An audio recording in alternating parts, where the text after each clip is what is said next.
Welcome back, class. I have to say, Chapter 6, the topic of this video, is my very favorite in the entire book. If I could teach a whole class that focused just on the use of language and words and their impact on communication, I would. And I would expand a whole lot of what's in Chapter 6 into multiple lessons, different learning outcomes, but I'm going to follow our book, follow our schedule, and abide by our syllabus because that's what we all agreed to do in this class, and just keep it within the context of one chapter. To set things up and let you really think about just how significant and powerful words can be, I would like you to think about something that happens twice a year. We adjust our clocks. Why? Because we have created something called daylight saving time. It wasn't how things were originally designed to work when it comes to our clocks, but it's a modification to time zones, something else that we just decided we would do.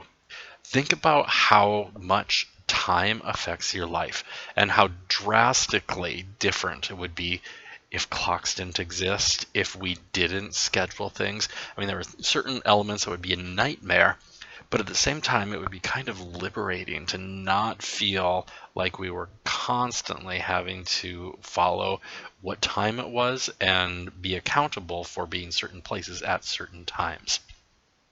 So, what is time? What does this have to do with language and words in general? Well, the idea of time was invented. It's not something that actually existed on its own. It was a set of language and a set of words that a number of people decided that we would agree upon. And what is time actually measuring?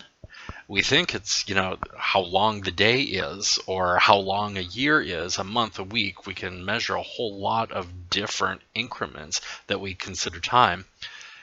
Actually, time is distance. That's really what we are measuring. A day is how long it takes the Earth to spin around once.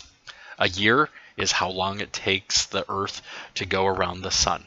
We are measuring distance, and we've broken it up into lots of different components and given it labels, created devices and technologies that are all measuring it so we know where we are within the measurement system, and we let it control our lives. We have to because it gives order. It is a system of organization that we have agreed to follow. That was a negotiation process. But we also have this idea of it changes twice a year. I don't know about you, but I absolutely hate having to adjust my clock because I don't sleep much to begin with, and if I just take away the little teeny bit of a routine that I have in my life, it makes things even worse. That's the difficulty of having a dual chronic sleep disorder. But I've learned to compensate most of the year. Twice a year, it gets worse. And fortunately, in the fall, we get 25 hours in one day instead of only 23. So the idea that we fall back is better than not. If we have to adjust our clocks, I wish we could always add an extra hour. Say, hey, you get 25 hours on Sunday every week. Wouldn't that be nice? It's not the case. But again, going back to the idea of what Chapter 6 is all about, language and words. We think about time. We know that it is significant in our lives, and we build schedules around it. And we don't stop and think about what it really is. Time is a unit of distance being measured. And we have given such power to the words and the concepts.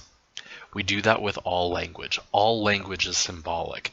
The words in and of themselves mean nothing, but people agree upon calling things by certain names, certain concepts, and we develop shared understandings of what sounds, meaning words, actually mean as far as definitions.